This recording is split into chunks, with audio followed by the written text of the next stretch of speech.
नमस्कार साथियों, मैं सतीश और आप सभी का स्वागत है नेल्सन मंडेला क्लासेज के ऊपर।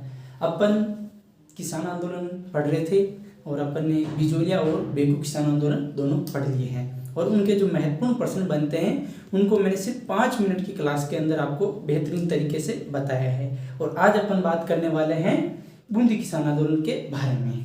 चलो तो फिर चलते हैं। जो बूंदी किसान आंदोलन, जो बूंदी का जो वो इलाका था उसको अपन बरड़ क्षेत्र नाम से भी जानते हैं, बरड़ क्षेत्र, या फिर आप इसको बरड़ किसान आंदोलन भी बोल सकते हैं।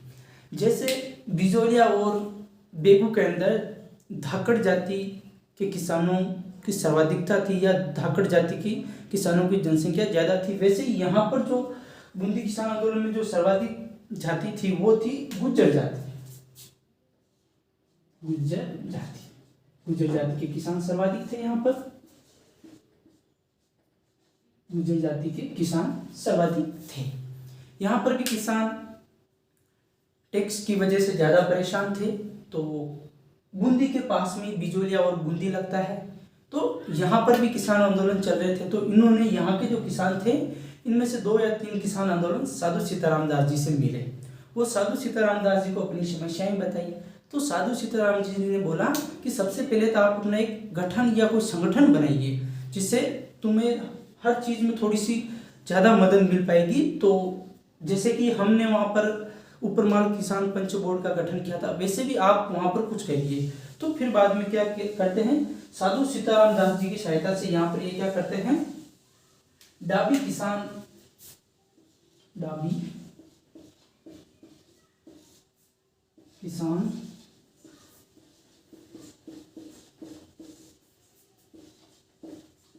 किसान पंचायत का गठन करते हैं। कब करते हैं, 1920 के अंदर इसका ये गठन कर देते हैं। और जो स्थापनाकर्ता जो रहते हैं वो कौन रहते हैं, साधु सीताराम रहते हैं। कौन, साधु सीताराम दास। और इसके जो अध्यक्ष जो बनाए जाते हैं वो बनाए जाते हैं हरला भड़क नाम के किसान होते हैं। हरला भड़क अध्यक्ष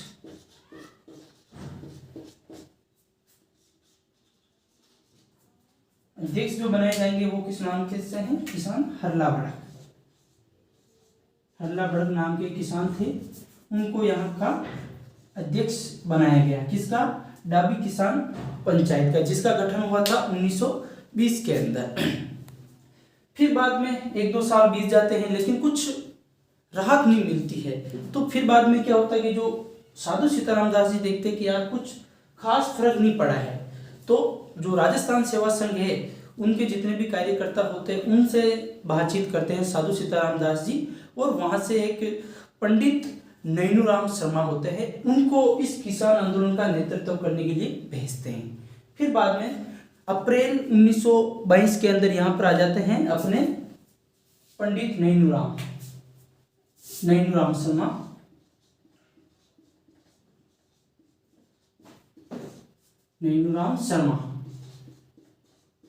अप्रैल 1922 के अंदर वो जुड़ जाते हैं इस किसान आंदोलन से। अप्रैल 1922 के अंदर पंडित नैनूराम शर्मा इस किसान आंदोलन से जुड़ जाते हैं। और पंडित नैनूराम शर्मा राजस्थान सेवा संघ के कार्यकर्ता थे।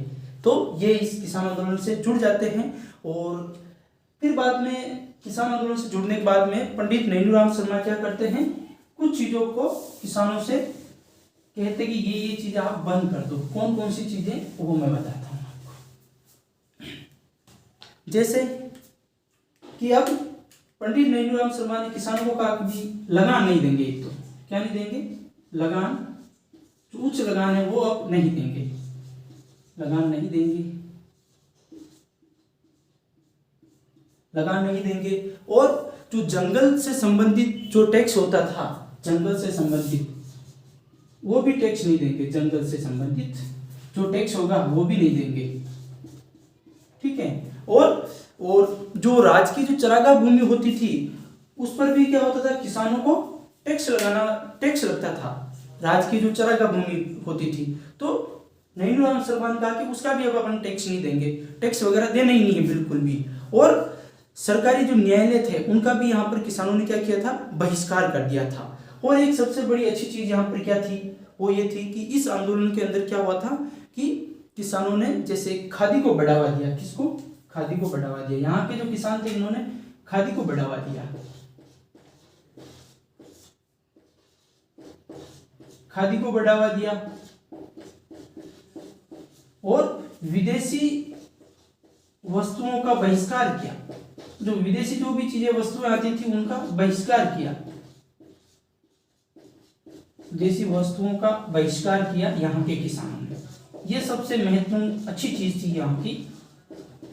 और सबसे बड़ी बात जो थी, राजस्थान का एकमात्र कहें या फिर वैसे तो महिलाओं ने हर किसान आंदोलन के अंदर भाग लिया, लेकिन जो सर्वाधिक जहां पर महिलाओं ने भाग लिया था वो सिर्फ बूंदी किसान आंदोलन है, जहां पर महिलाओं ने सर्वाधिक भाग लिया था। और फिर बाद में क्या करते हैं, किसान जो सरकारी न्यायालय होते हैं उनका भी बहिष्कार कर देते हैं। किसान खुद की किसान पंचायतों का गठन करते हैं। किसका? किसान पंचायतों का गठन करते हैं। किसान क्या करते हैं? किसान पंचायतों का गठन करते हैं।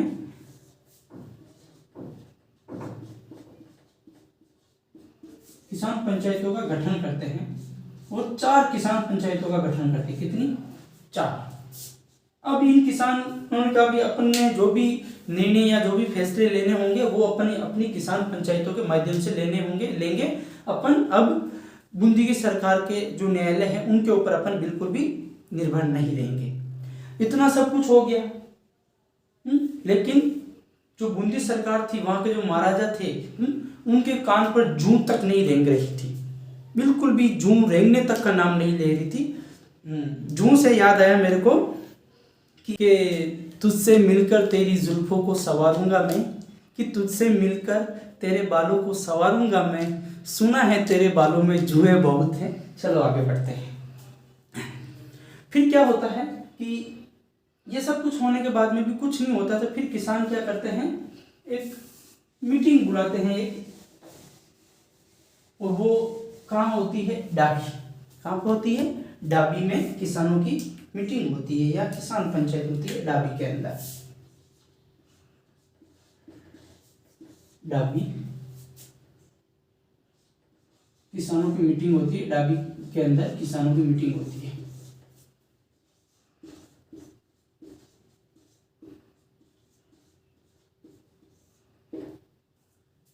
डाबी के अंदर किसानों की मीटिंग चल रही होती है और इस बारे में क्या होता है, जो बूंदी सरकार होती है उनको पता लग जाता है कि डाबी के अंदर किसानों की मीटिंग चल रही है। और बूंदी सरकार जो क्या करती है वहां पर पुलिस को भेज देती है। और पुलिस के अंदर एक होते जिनका नाम होता है, पुलिस एक अधिकारी होते इकराम हुसैन नाम, इकराम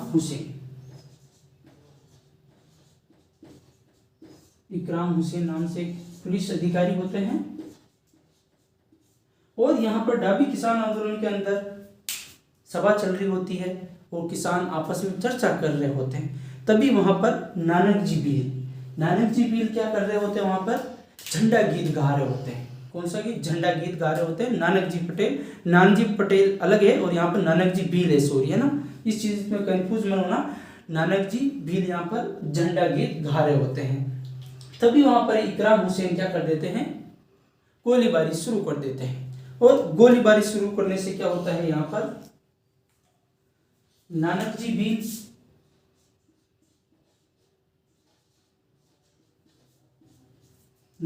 भील और देवीलाल जी गुर्जर,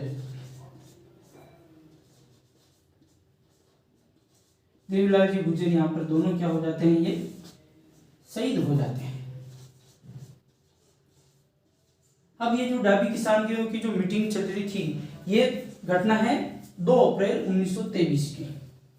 यहाँ लिख देता हूं, 2 अप्रैल 1923 की घटना है। ये 1923 की घटना है। आपसे सीधा यहाँ से क्वेश्चन पूछेगा, जो क्वेश्चन ये पूछेगा कि डाबी किसान आंदोलन डाबी कांड हत्याकांड है वो किस किसान आंदोलन से संबंधित है, तो बूंदी से। या फिर डाबी हत्याकांड कब हुआ उसकी डेट पूछ रहे तो 2 अप्रैल 1923। या फिर नानक जी भील, देवीलाल जी गुर्जर किस किसान आंदोलन के अंदर शहीद हुए थे, तो बूंदी किसान आंदोलन ये होगा।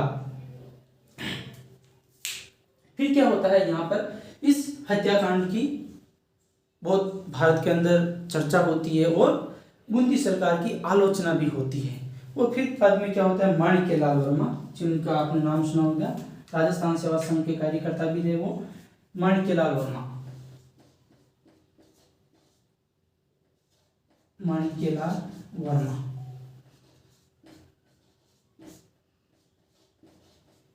माणिक्यलाल वर्मा यहाँ पर क्या करते हैं, नानक जी भील की याद में एक गीत लिखते हैं, गीत गाते हैं जो है अर्जी नामक। किस नाम से है, अर्जी नामक। क्वेश्चन पूछा जाता है, ये क्वेश्चन पूछने का वो तरीका होता है, वो इसे पूछा जाता है कि माणिक्यलाल वर्मा ने नानक जी भील की याद में कौन सा गीत लिखा था, तो अर्जी नामक। और माणिक्यलाल वर्मा ने एक और गीत लिखा था बिजोलिया किसान आंदोलन के अंदर, वो गीत था पंछीड़ा नामक गीत। ये दोनों आपको याद रखने हैं, यहाँ से क्वेश्चन पूछा जाता है, बहुत सी बार पूछा भी गया है।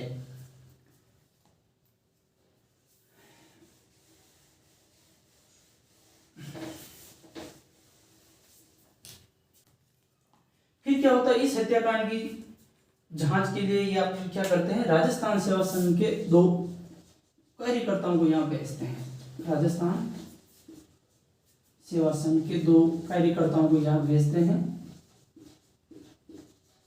एक तो होते हैं राम नारायण चौधरी,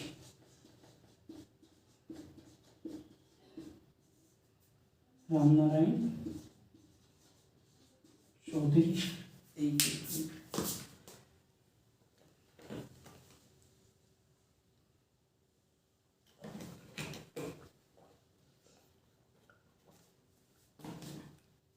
रामनारायण चौधरी और एक सत्यभक्त नाम के और होते हैं कार्यकर्ता, उनको यहाँ पर भेजा जाता है कि आप यहाँ की जांच पड़ताल करो, आखिर हुआ क्या था।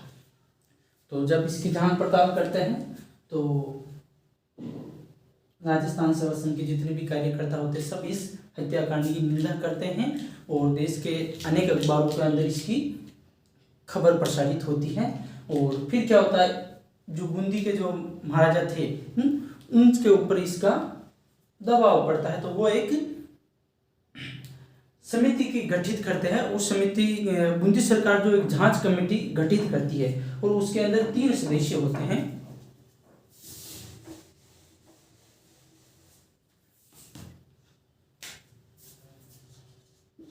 पृथ्वी सिंह, भैरव सिंह और राम प्रताप। क्या करते हैं, इस जो हत्याकांड हुआ था, हत्याकांड, उसकी जांच के लिए क्या करते हैं, कमेटी गठित करते हैं बूंदी के महाराजा। तो उसके अंदर 3 सदस्य होते हैं, पृथ्वी सिंह, भैरव सिंह और राम प्रताप। लेकिन ये सिर्फ नाम मात्र की थी, इसमें कुछ राहत नहीं मिली किसानों को या कुछ भी नहीं हुआ, सिर्फ एक नाम मात्र की थी। तो फिर बाद में क्या होता है कि इस किसान आंदोलन से जो नेता जुड़े हुए थे, एक तो नैनूराम शर्मा थे और एक और थे नारायण सिंह और एक भंवरलाल।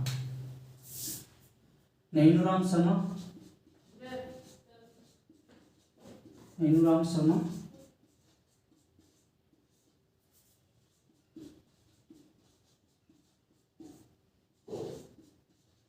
नारायण लाल और एक और होते हैं जिनका नाम होता है भंवरलाल।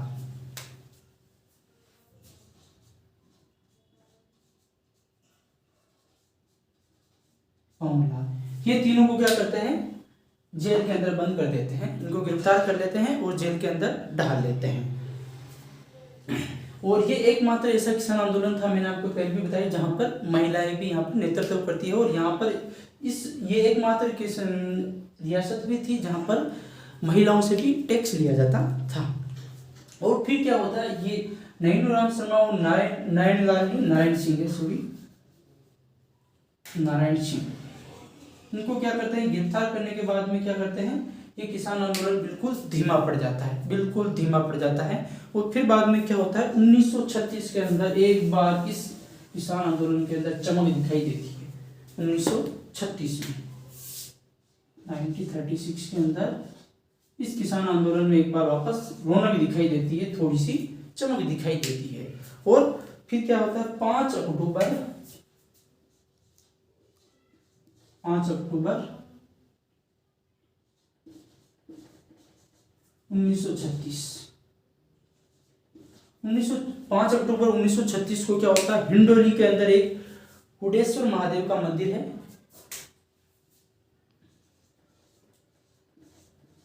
हुडेश्वर महादेव का मंदिर है।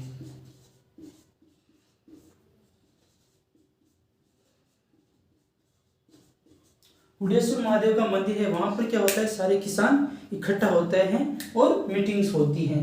कहते हैं कि ये जो हुडेश्वर महादेव के यहाँ पर जो मीटिंग्स हो रही थी, इसके अंदर गुज्जर जाति के किसानों के अलावा भी मीणा जाति के किसान भी भाग लेते हैं। ये जो हुडेश्वर महादेव की यहाँ पे मीटिंग हो रही है 5 अक्टूबर 1936 में, तब यहाँ पर क्या होता है, सिर्फ गुज्जर जाति के किसान ही नहीं, मीणा जाति के किसान भी यहाँ पर भाग लेते हैं। लेकिन जो क्वेश्चन बनता है वो यही बनता है कि बूंदी किसान आंदोलन में सर्वाधिक किस जाति के लोगों ने भाग लिया था, तो गुज्जर जाति के लोगों ने ही भाग लिया। और ये जो मीटिंग्स होती है, यहाँ से ये फिर पत्र लिखते हैं महाराजा को और कहते हैं कि महाराजा इनमें से बहुत सारी मांगों को मान लेता है। और ये जो किसान आंदोलन है 1945 के अंदर जाकर खत्म होता है। 1945 में जाकर ये किसान आंदोलन खत्म हो जाता है। और कुछ मांगे जो होती हैं वो यहाँ के महाराजा जो होते हैं वो मान लेते हैं। अब रही बात कि यहाँ से क्वेश्चन किस प्रकार से बनते हैं, तो क्वेश्चन कैसे बनेंगे वो मैं आपको बता देता हूँ।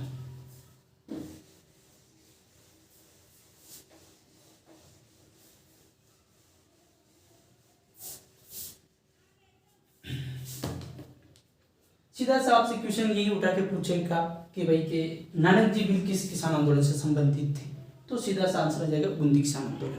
फिर दूसरा क्वेश्चन, हत्याकांड किस किसान आंदोलन से संबंधित है, तो बूंदी किसान आंदोलन से संबंधित हो जाएगा।